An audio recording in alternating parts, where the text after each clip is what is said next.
Okay, so express 4 sine x plus 3 cos x in this form here, this harmonic form, right? So we use the result from the formula booklet, okay? So you search up the compound angle rule here, okay? So essentially then your A becomes x, okay? And your B becomes alpha, okay? And you choose the top option there, don't you? The plus option, okay? Which will correspond to the top option there.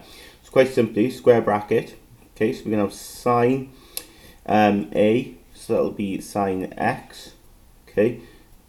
Cos then B, so remember B is alpha, plus option, then the top option, cos then A, and of course A is x, isn't it? And then sine B, so sine alpha, okay? So then what we'll do then is, okay, we're going to multiply out then by the r, okay, but when we multiply out, remember to swap these around, okay, because it doesn't matter what order these go in, okay, so you have r cos alpha sine x plus then r sine alpha cos x.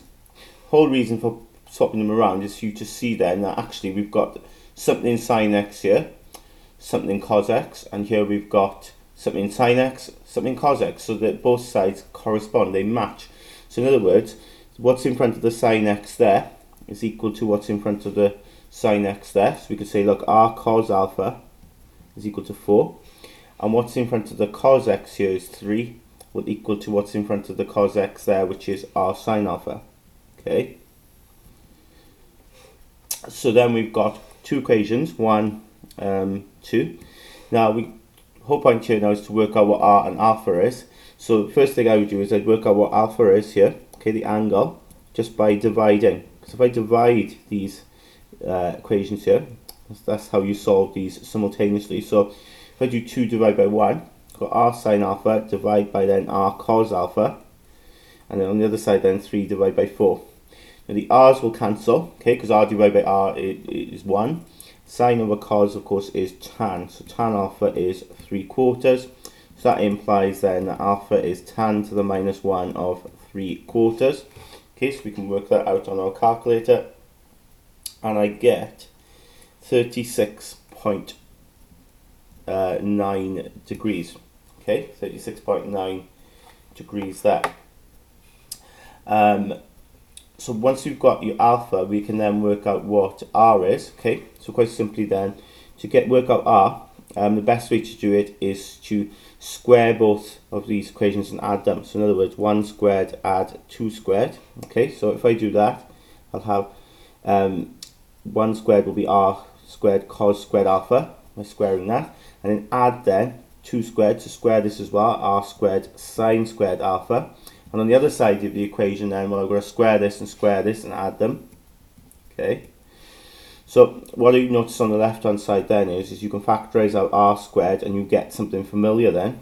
Okay. Of course you get sine squared and cos squared in here added together. Okay, and that becomes 1, doesn't it? Okay. So we know that's 1. So then r squared is 25, which means then r will be the root of that. Okay. We take the positive root because they want the root to be positive, okay? They want r always to be positive. So we could say therefore 4 sine x plus 3 cos x equals to 5, okay? And then put it in sine x plus alpha then, isn't it? So 36.9, okay? Now then we've got b, okay? Now in b, it says hence find the greatest value of this here, okay?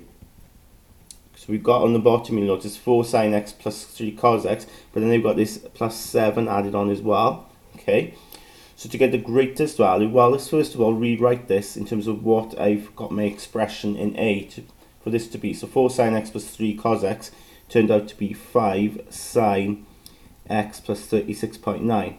Okay, that's what this was, wasn't it, when I worked out in part A.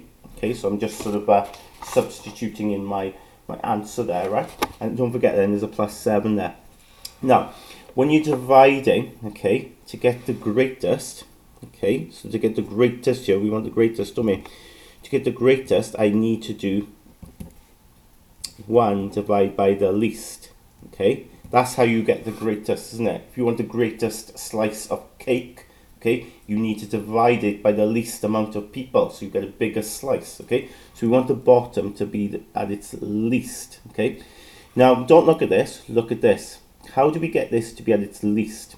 Well, you need to remember what the graph of sine x looks like, okay? It doesn't matter the fact that this x sine x plus 36.9.